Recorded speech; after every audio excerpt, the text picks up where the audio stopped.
pertama yaitu tentang Monek sendiri. Jadi usaha saya ini merupakan bergerak di bidang tote bag dan juga scrunchie yang bernama Monek. Lalu produk ini itu berupa tote bag dan scrunchie tadi lalu didirikan pada akhir tahun 2020. Nah, tujuan dari Monek ini sendiri yaitu menyediakan referensi produk untuk milenial baik untuk kebutuhan, hadiah ataupun aksesoris dengan harga yang terjangkau tapi kualitas bersaing alias worth it yang untuk dibeli. Sekaligus juga melihat besarnya peluang terhadap bisnis tote bag di Indonesia. Jadi untuk misalnya untuk gerakan Go Green, gerakan tanpa plastik, lalu tren fashion anak muda, meskipun dari segi visual ini itu tote bag itu sangat sederhana, namun simple tapi juga elegan. Lalu gambar yang didesain juga bisa ditentukan sesuai dengan selera. Lalu terutama untuk penggunaannya dalam kebutuhan sehari-hari sangat serbaguna untuk kuliah, untuk tas belanja, untuk souvenir dan lain-lain. Jadi di sini saya memanfaatkan peluang usaha tersebut dengan membuat tote bag merch tersendiri untuk kemudian dijual. Dan yang paling penting yaitu bagi saya sendiri, saya memilih bisnis ini karena modalnya cukup ringan di awal. Next. Dan untuk visi yang saya ingin capai yaitu menjadi entrepreneur dengan bisnis skala nasional, bervalue serta terpercaya dari segi produk maupun pelayanan. Dengan misi menjadikan setiap kesempatan sebagai peluang untuk berinovasi dengan mengikuti tren dan juga kebutuhan konsumen, berikan layanan yang ramah dan produk yang sesuai ekspektasi konsumen. Dan yang ketiga yaitu meningkatkan keunikan usaha dengan kreativitas tanpa batas. Next. Nah ini di samping ini ada beberapa sampel gambarnya. Jadi produk yang saya tawarkan itu ada tote bag dengan jenis kanvas, bahan premium dan juga tebal, warna putih, ukurannya itu ada 30-40, harganya 21.000. Dan yang kedua yaitu tote bag belacu. Ini warnanya warna white, itu lebih ke putih gading karena warna natural kain. Itu lebih murah harganya, ukuran 30x40 juga, harganya 17.000. Dan juga scrunchie. Jadi scrunchie ini kalau teman-teman belum tahu ya semacam ikat rambut gitu, harganya 5.000. Terus untuk tote bag itu ada opsi penambahan. Jadi kalau teman-teman mau menambah resleting ataupun perkat itu bisa dengan harga tambahan hanya 1 kas saja. Next. Nah ini ada contoh katalog brosur yang biasanya saya tawarkan ke target konsumen. Jadi usaha saya ini itu kira-kira saya ini tuh melihat model yang bagaimana yang kira-kira diminati. Jadi di situ saya mengkategorikan kurang lebih menjadi 3. Yang pertama itu ada fandom. Jadi yang pertama ini pasti kita itu mau mengidolakan sesuatu gitu, suka dengan sesuatu. Nah jadi ada kecenderungan orang itu ingin mengoleksi sesuatu yang dia suka. Disitulah peluang saya masuk gitu, entah itu film ataupun musik, karakter atau sesuatu lainnya. Yang kedua yaitu ada vintage. Jadi ada orang yang tipenya itu dia suka yang estetik gitu, simple tapi elegan. Jadi di sini ada model gambar yang minimalis seperti itu. Lalu juga model tipografi yang kayak tulisan tangan atau kata-kata seperti itu. Lalu juga ada model ilustrasi, ini untuk orang-orang yang suka mungkin yang colorful ataupun ilustrasi penuh seperti contoh gambar. Next. Nah, selanjutnya ini itu produk yang saya tawarkan itu sesuatu yang menjadi tren atau viral, sesuatu yang lagi tren. Kalau teman-teman familiar nih sama logo atau gambarnya kurang lebih, berarti teman-teman ini sudah masuk untuk jadi target pemasaran saya gitu. Terus juga kurang lebih hal yang seperti ini yang banyak diminati. Jadi kalau teman-teman belum tahu, ini adalah jenis series atau drama yang banyak diperbincangkan dan trending di Netflix ya. Walaupun saya juga belum nonton. Nah untuk produksi ini saya nggak produksi sendiri untuk tote bag. Ini saya ambil di pengepul produsen itu di e-commerce juga pesennya. Jadi dia tuh khusus untuk jasa kayak custom gitu. Saya ambil base di Surabaya, terus juga Jogja kadang-kadang. Jadi pengerjaannya itu hingga pengiriman sampai rumah saya itu biasanya 3 sampai 7 hari. 7 hari paling lama, karena waktu saya pesen itu 5 hari biasanya udah datang. Lalu selanjutnya proses packaging dan juga pengiriman pada konsumen. Ini saya sistemnya hybrid, jadi bisa PO, lalu juga saya ada stok beberapa, karena yang saya stok itu biasanya barangnya itu yang sering ditanyakan gitu, atau yang banyak minatnya. Kalau scrunchie ini, karena kebetulan di rumah ada mesin jahit dan prosesnya juga terbilang mudah, jadi prosesnya itu kira-kira dipotong sesuai dengan ukuran yang diinginkan, medium dan juga large 60-100 cm, lalu tingginya 12 cm, lalu dilipat jadi 2, pinggirannya dijahit, lalu diberi karet elastis dan selanjutnya ditutup hingga rapi. Next. Nah, untuk pemasaran saat ini saya itu segmentasinya di Kabupaten Pasuruan saja masih, karena di sini juga dekat dengan universitas dan targetnya itu mahasiswa, pelajar dan juga pekerja, baik laki-laki maupun wanita dengan rentang remaja hingga dewasa.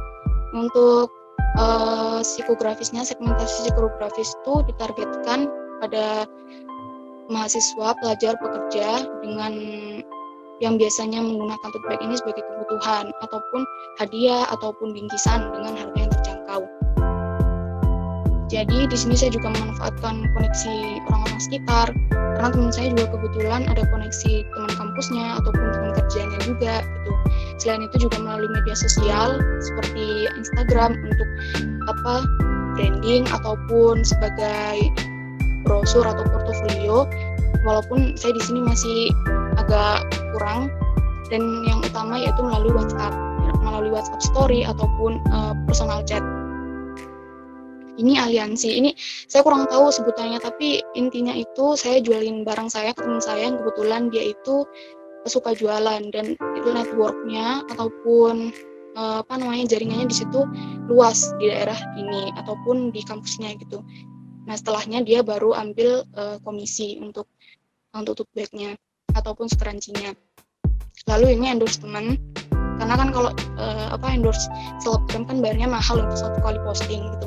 Jadi endorsement, dan dia juga untuk promosi itu dia lebih senang hati untuk promosiin ke teman-temannya, walaupun untuk endorsement ini impact-nya juga di awal kan belum terlalu besar ya kan.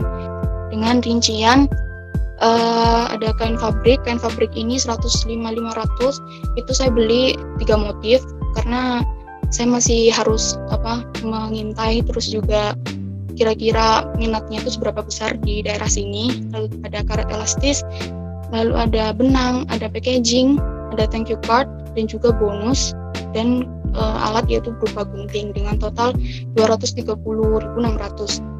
Jadi kekuatannya itu dia bahan premium dan tebal. Dalam konteks harga, untuk harga segini dia itu sudah termasuk premium dan tebal. Lalu jahit kuat, harga bersaing, yaitu waktu saya survei itu harga pasar itu rata-rata ambil 20-25K, dan di sini saya termasuk harga yang cukup relatif murah. Lalu pelayanan yang maksimal dan friendly, saya berusaha untuk memberikan yang terbaik, baik itu dalam hal pengiriman, teknis ataupun pelayanan dan lain-lainnya. Selanjutnya itu ada packaging dan bonus yang ditawarkan. Untuk packagingnya sendiri dia itu bahannya polimer, tebal, dan juga anti air. Untuk kelemahan, stok yang tidak menentu, karena di sini saya sebagian ambil PO. Lalu juga untuk stok karena terhalang modal, jadi nggak selalu stok barang. Lalu bukan kebutuhan premier, karena ini bukan kebutuhan sandang pangan papan gitu ya. Jadi kalau misalnya untuk makanan itu dia enak, akan balik lagi gitu, beli lagi. Jadi mungkin untuk kasus ini kalau barangnya bagus mungkin iya akan balik lagi gitu, tapi mungkin jarak pembelian antara satu dan pembelian selanjutnya itu mungkin relatif cukup lama. Lalu untuk peluangnya sendiri itu banyak target dan peluang di daerah tempat tinggal. Di sini banyak sekali pabrik, ada universitas juga, terus sekolah-sekolah. Lalu yang selanjutnya itu memanfaatkan tren-tren populer seperti tadi contohnya. Selanjutnya ada bersifat unisex, jadi penggunaannya itu tidak memandang gender. Tote bag itu bisa dipakai siapa saja, wanita maupun pria. Selanjutnya ada ramah lingkungan, jadi maksudnya ini dalam mengurangi penggunaan plastik dalam penggunaan sehari-hari. Lalu ada ancaman, banyak bisnis serupa, preferensi konsumen yang terus berubah, dan yang terakhir yaitu loyalitas konsumen pada produk pesaing. Ini biasanya kalau orang sudah percaya sama satu toko, biasanya sama produk baru dia itu sulit untuk percaya ataupun berganti preferensi. Yang sudah dilakukan yang pertama yaitu inovasi packaging dengan polimer. Dulu mungkin packagingnya cuma kayak plastik hitam itu aja, jadi nggak menarik gitu. Dan sekarang packagingnya berubah. Lalu dia itu bahannya itu lebih tahan air, terus easy packing, juga tebal, terus penambahan bonus seperti stiker dan juga thank you card. Dan selanjutnya yaitu pengembangan ke e-commerce seperti Shopee. Jadi di sini saya ada beberapa udah upload produk, tapi karena kan di Shopee kan masih luas ya, jadi masih ada beberapa yang perlu diperbaiki seperti branding foto mungkin. Lalu juga ada pemanfaatan untuk fitur gratis ongkir, voucher diskon, serta memperluas pemasaran dari sini. Dan yang terakhir yaitu varian produk untuk penambahan model. Karena sekarang model tote bag itu sudah bermacam-macam, tambah lebih banyak. Ada model persegi, vertikal, horizontal, terus juga ada tote bag yang model bordir. Lalu untuk jenis bahan itu mungkin bisa di-upgrade ke harga yang middle class itu. Lalu untuk warna, karena warna sekarang masih terbatas, putih sama off-white saja. Lalu juga hampers itu bisa dikembangkan menjadi hampers ataupun fun kit. Next. Terima kasih. Mungkin itu saja presentasi dari seminar bisnis plan.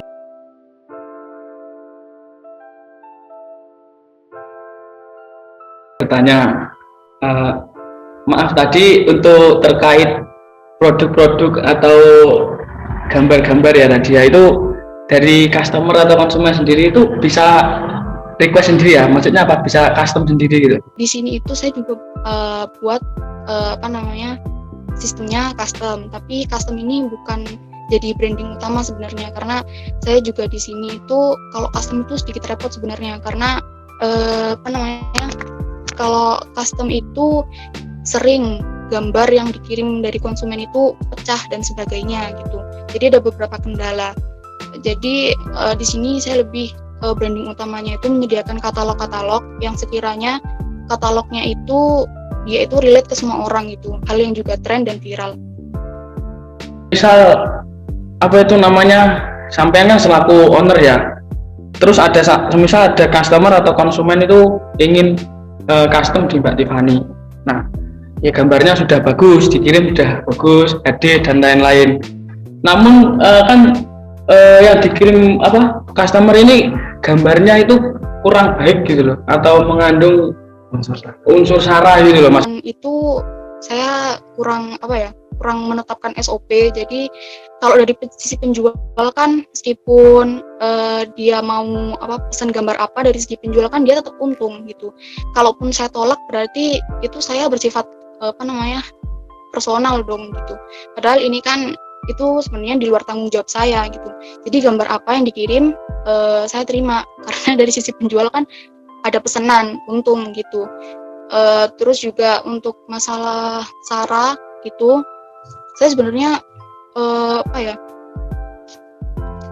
masih belum ada sebenarnya konsumen yang seperti itu. Mbak Tiffany, menurut saya itu di setiap perusahaan atau terutama di jasa custom seperti itu lebih ada SOP-nya lah seperti itu. Soalnya nanti semisal tidak menerima gambar yang mengandung unsur sara seperti itu, misal gitu. Soalnya nanti kalau ada kalau semisal tidak ingin mengambil resiko seperti itu terkait peraturan perusahaannya. Kalau menurut saya seperti itu. Ya, terima kasih Mbak Tiffany atas jawabannya, sangat memuaskan sekali.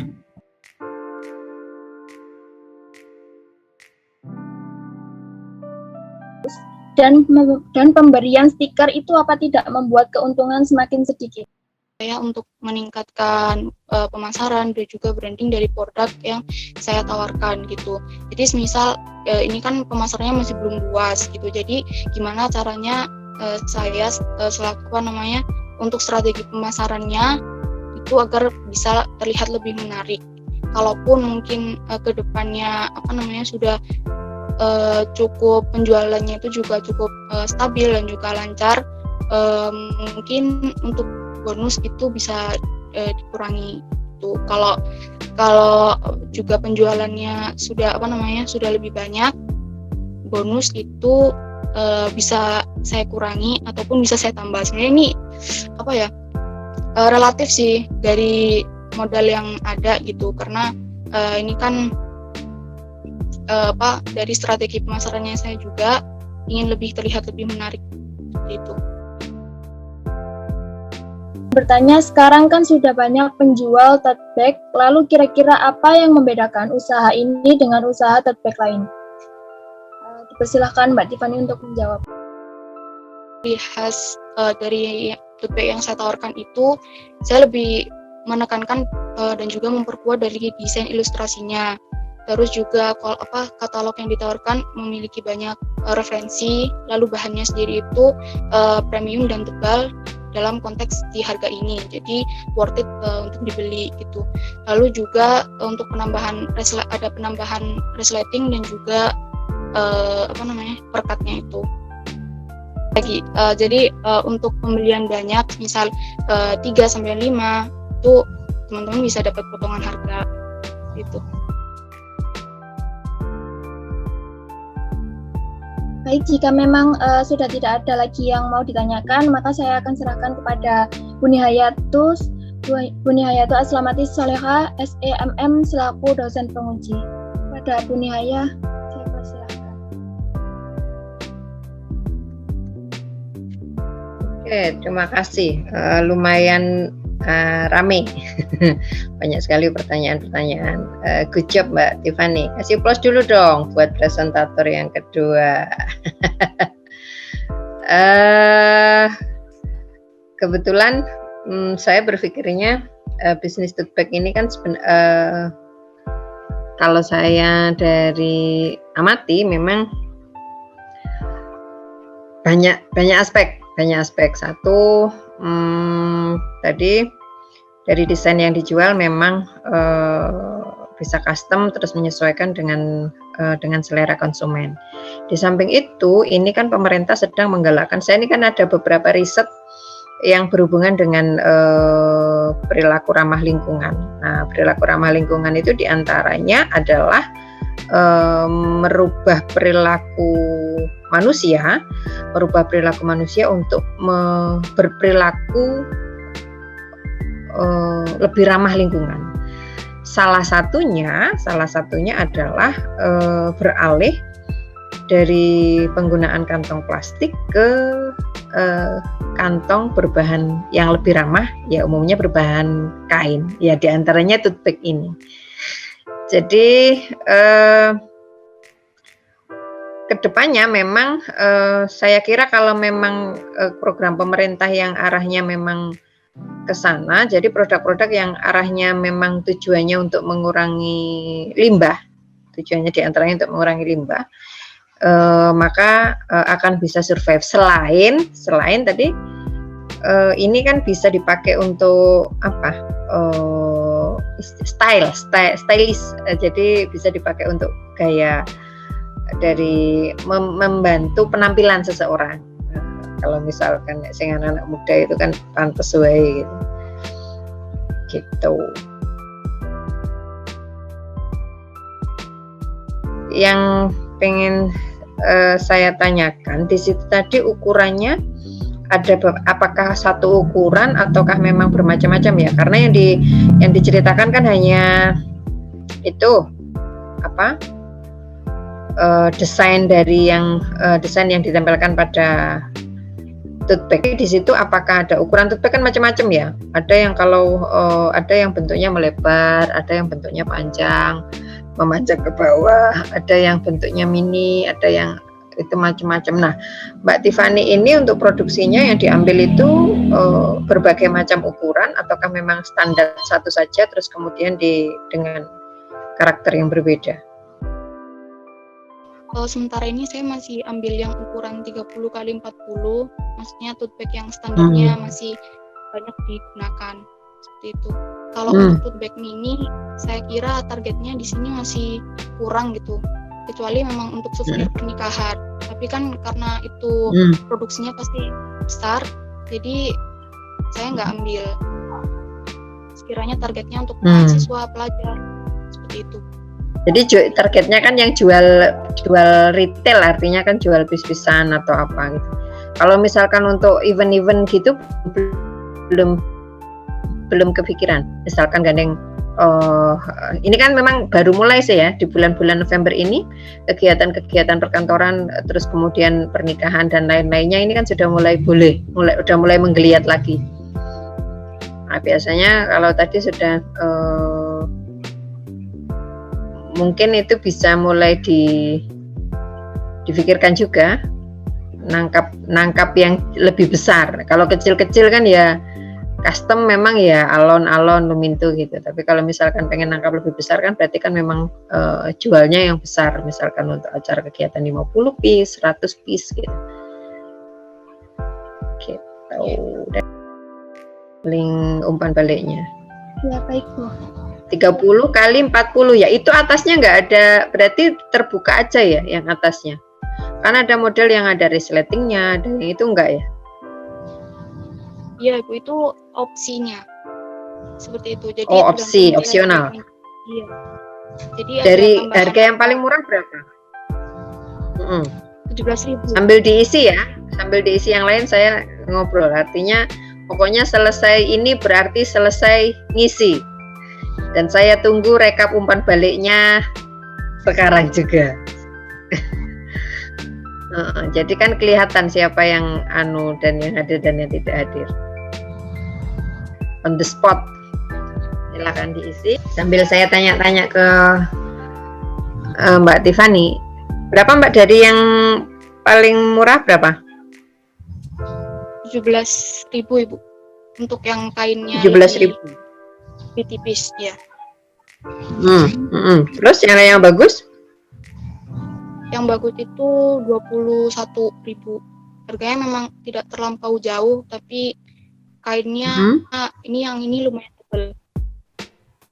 Itu harga jual atau harga ngambil? Sudah harga jual itu? Itu harga jual. Untuk harga ngambil ini 30 jaringannya Mbak Tiffany.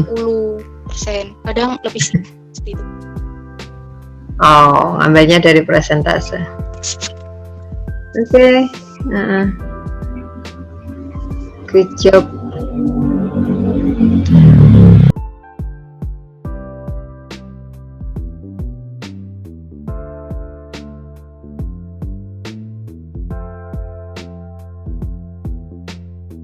Itu cukup dari saya. Bu, terima kasih kepada Bu Aslamatis Soleha SEMM atas buku dan pertanyaan yang diberikan kepada presentator seminar pada sore hari ini. Baik, untuk teman-teman yang masih belum mengisi link umpan balik bisa langsung mengisi ya karena waktu terbatas. Bisa saya akhiri Bu. Sekian Mbak. Iya Bu. 11.20 lah. Seminar Business Plan hari ini saya Dita Rizky Arfianti selaku moderator. Mohon maaf apabila ada kekurangan dalam mengatur jalannya seminar Business Plan pada sore hari ini. Baik, saya akhiri. Wassalamualaikum warahmatullahi wabarakatuh.